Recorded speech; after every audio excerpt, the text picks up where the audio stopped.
हरे कृष्णा, राधे राधे। सनातन धर्म में पूर्णिमा तिथि को अत्यंत पवित्र और शुभ माना जाता है।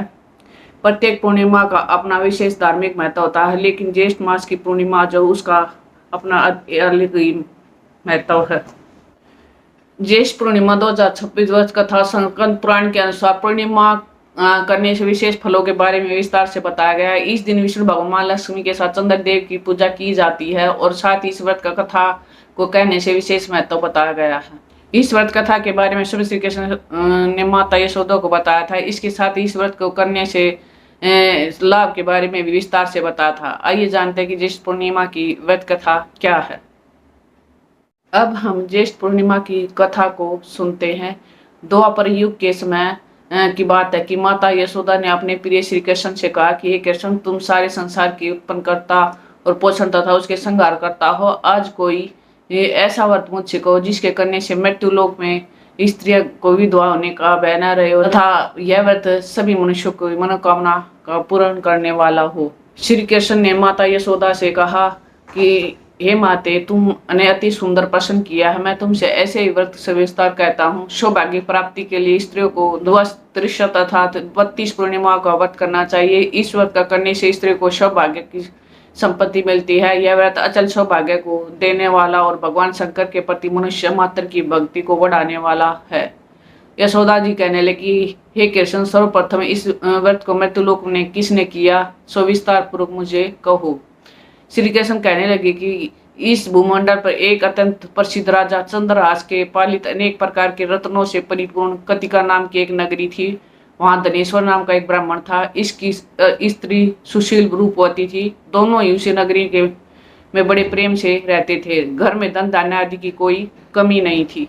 उनको एक बड़ा दुख था कि उनकी कोई संतान नहीं थी। किसी वजह से वह बहुत दुखी थे। एक दिन एक बड़ा तपस्वी योगी उस नगरी में आया। वह योगी नगर में सभी से भिक्षा मांगता था, परंतु ब्राह्मण के घर से भिक्षा नहीं मांगता था। एक दिन योगी गंगा किनारे भिक्षा मांगकर प्रेम पूर्वक खा रहा था तो धनेश्वर ने योगी को यह सब करते देखा। सब कार्य किसी प्रकार से देख लिया। उसी भिक्षा अनादर से दुखी होकर धनेश्वर योगी से बड़े बोले कि सभी घरों से आप भिक्षा मांगते परंतु मेरे घर से कभी नहीं लेते, इसका कारण क्या है। योगी कहने लगा कि आपके धर्म में इस बात की आज्ञा नहीं देता कि क्योंकि आपके गृहस्थ जीवन में एक सुख से वंचित है। आपके घर में संतान होने पर भी आपके घर में भिक्षा स्वीकार लूंगा। उन्होंने कहा कि जिसे संतान नहीं है उसके घर में से लेने में मेरे पतित होने जाने का भय रहता है। धनेश्वर यह सब बात सुनकर बहुत दुखी हुआ और हाथ जोड़कर योगी के पैरों में गिर पड़ा और दुखी मन से कहने लगा, आप मुझे संतान प्राप्ति के लिए कोई उपाय बताइए। आप सर्वज्ञ हैं, मुझ पर अवश्य ही कृपया कीजिए। धन की मेरे घर में कोई कमी नहीं है, लेकिन मैं संतान होने के कारण अत्यंत दुखी हूँ। आप मेरे इस दुख का हरण कीजिए। यह सुनकर योगी कहने लगे, तुम चंडी की आराधना करो। घर पहुंचकर उन्होंने यह सारी बात अपनी पत्नी को बताई। खुद वन में चला गया। मैं वहां पहुंचकर उसने चंडी की आराधना की और उपवास भी किया। चंडी ने 16 दिन उसको सपने में दर्शन दिए और कहा कि हे धनेश्वर, जा तेरे पुत्र होगा, लेकिन उसकी आयु सिर्फ 16 वर्ष की होगी। 16 वर्ष की आयु में उसकी मृत्यु हो जाएगी। अगर तुम दोनों स्त्री पुरुष 32 पूर्णिमा का व्रत करेगा तो उसकी दीर्घायु हो जाएगी। जितना तुम्हारा सामर्थ्य है उतने आचे के दिए जलाकर शिव जी का पूजन करना, लेकिन पूर्णमासी 32 ही होने चाहिए। सुबह होती है तुम्हें इस शतान के पास एक आम का पेड़ दिखाई देगा। उस पर चढ़कर एक फल तोड़कर अपने घर ले जाना।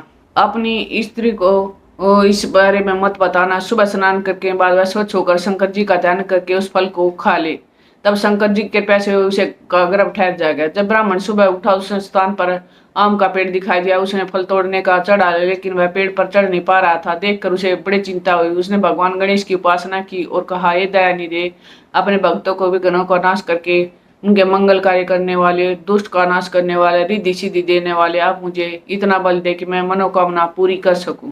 इसके बाद वह पेड़ से फल तोड़कर अपनी पत्नी के पास पहुंचा। उसकी पत्नी ने अपने पति के कहे अनुसार इस फल को खा लिया और वह गर्भवती हुई। देवी की कृपा से बहुत सुंदर पुत्र पैदा हुआ। उसका नाम देवीदास रखा गया। माता पिता के हर्ष और शोक से वह बाल बढ़ने लगा और भगवान की कृपा से बालक बहुत ही सुंदर था, सुशील और पढ़ाई लिखाई में बहुत ही निपुण था। दुर्गा जी के कथन अनुसार उसकी माता से 32 पूर्णमासी का व्रत रखा। जैसे ही 16वां वर्ष लगा तो दोनों पत्नी बहुत दुखी है, उनके पुत्र की मृत्यु न हो जाए, इससे सोचा कि उसने उन्होंने सोचा कि अगर उनके सामने यह सब हुआ तो वह कैसा देखा पाएंगे। तभी उन्होंने देवीदास के मामा को बुलाया और 1 वर्ष के लिए देवीदास काशी में पढ़ने के लिए भेज दिया। 1 वर्ष के बाद वापस लेकर आया। देवीदास अपनी माता के साथ एक घोड़े पर सवार होकर चल दिया। मामा के साथ घोड़े पर सवार होकर चल दिया। उसके मामा को यह बात पता नहीं थी। दोनों पति पत्नी 32 पूर्णमासी का व्रत पूरा किया। उस दूसरी तरफ मामा और भांजा दोनों रात गुजारने के लिए रास्ते में एक गांव में रुके। उस दिन उसके गांव में ब्राह्मण की कन्या का विवाह था होने वाला था। जिस धर्मशाली वर्ग के और बारात को के बाकी लोग रुके हुए थे, उसी धर्मशाला में देवीदास और उसका मामा ठहर गए। उधर कन्या का तेल और आदि चढ़ने के बाद जब लगन का समय आया तो वर की तबीयत खराब हो गई। वर के पिता ने अपने परिवार वालों को विचार विमर्श करके कहा कि देवीदास मेरे पुत्र जैसा ही है, इसके साथ लगन करा दो, बाद में बाकी सारे काम मेरे बेटे के साथ हो जाएंगे। ऐसे कहने पर वह वर के पिता के देवीदास के मांगने के लिए उसके मामा के पास गए तो उन्हें सारी बात बताई। मामा ने कहा इस कन्यादान में जो कुछ भी मिला वह हमें दे दिया जाए। वर के पिता ने बातें स्वीकार कर ली। इसके बाद देवीदास का विवाह कन्या के साथ संपन्न हो गया। इसके बाद वह पत्नी के साथ भोजन न कर सका। वो मन में विचार करने लगा कि न जाने किसकी पत्नी होगी। यह सोचकर उसकी आंखों में आंसू आ गए। तब बहुत ने पूछा क्या बात है, क्यों उदास है। तब उसने सारी बातें पत्नी को बता दी। तब कन्या कहने लगी कि यह ब्रह्म विवाह के विपरीत है। आप ही मेरे पति हैं, आपकी पत्नी मैं पत्नी रहूंगी, किसी अन्य की कभी नहीं। तब देवीदास ने कहा ऐसा मत करिए, क्योंकि मेरी आयु बहुत कम है। मेरी आयु बहुत कम है। मेरे बाद आपका क्या होगा। लेकिन उसकी पत्नी नहीं मानी और बोली स्वामी आप भी कुछ भी कीजिए। लेकिन उसकी पत्नी बोली स्वामी आप भोजन कीजिए। दोनों रात में सोने के लिए चले गए। सुबह देवदास ने पत्नी के 4 नगों से जड़ी एक अंगूठी दी और एक रुमाल दिया और बोला कि हे प्रिय इसे लो और संकेत समझकर चित हो जाओ। मेरे मरण जीवन जानने के लिए एक पुष्प वाटिका बना लो, उसमें सुगंध वाली एक नवमल्लिका लगा लो,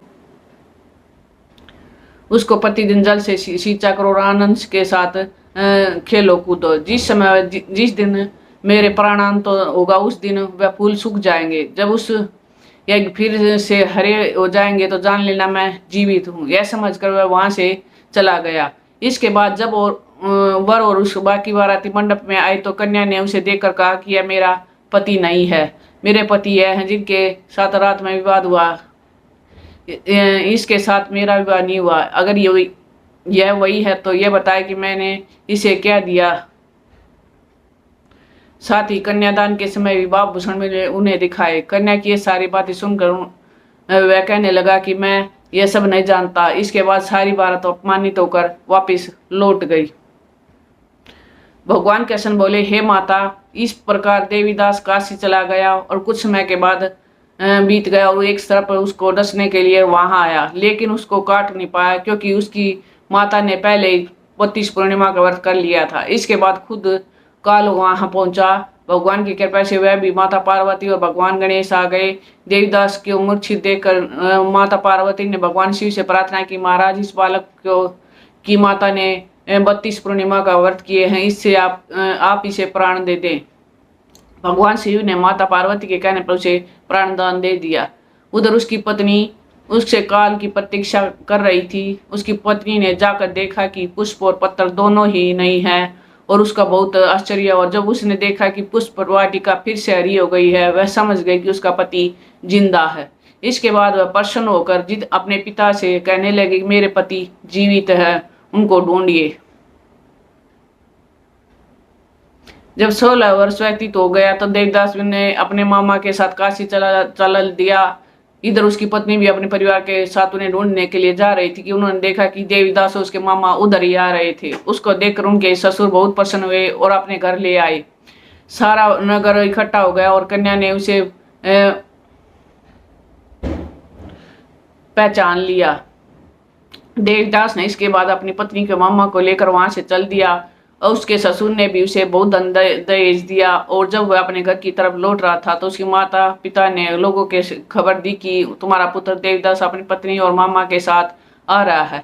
ऐसा समाचार सुनकर वे विश्वास नहीं हुआ। और लेकिन जब देवीदास आया तो उसने अपने माता पिता के पैर छुए और देवीदास के माता पिता ने उनका माथा चूमा।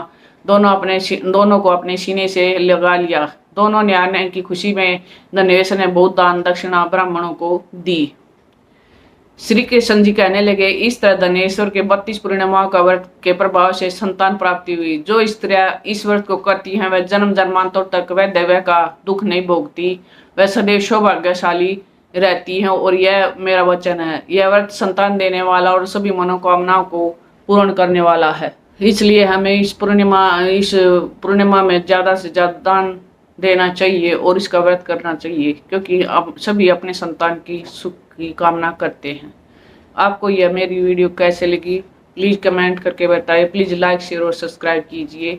भगवान श्री हरि की कृपा आप पर और आपके परिवार पर बनी रहे। राधे राधे।